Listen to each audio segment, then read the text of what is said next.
film. So,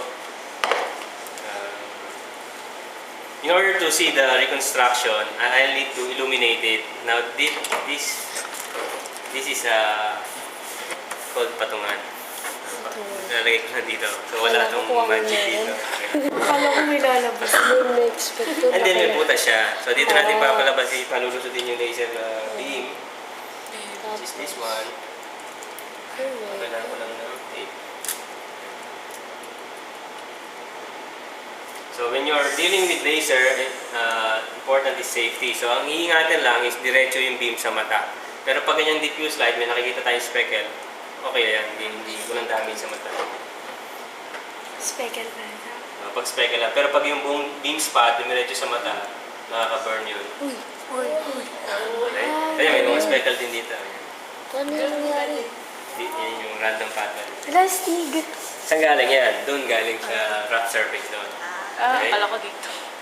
So, let's go to holograms. So, this is the field. Okay? Wow! Ala, ang cute! Paano yun? Bakit So, nandito siya sa, nasa hologram yung information. Pero nailawan siya. may tao sa loob?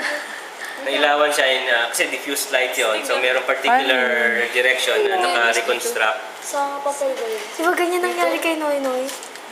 Hindi, nandito sa film yung, yung information. Pag tama ng ilaw, ang tawag diffraction, nag-bend around the... May mga structures kasi dito na hindi natin nakikita. Ako, para makita sa video. Ayun, Steve. Oo, hindi, yung image nasa mata natin. Pero yung information nanggaling dito sa film. So, ito siya. Wow! Diyan ako nakatingin kanina eh.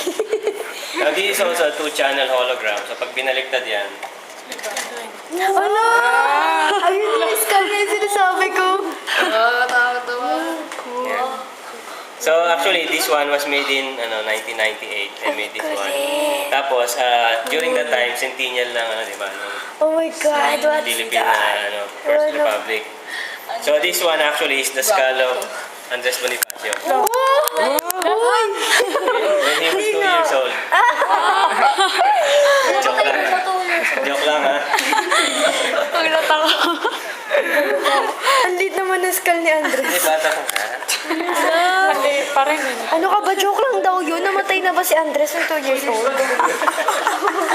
So, makano ka na? Parang, wala na.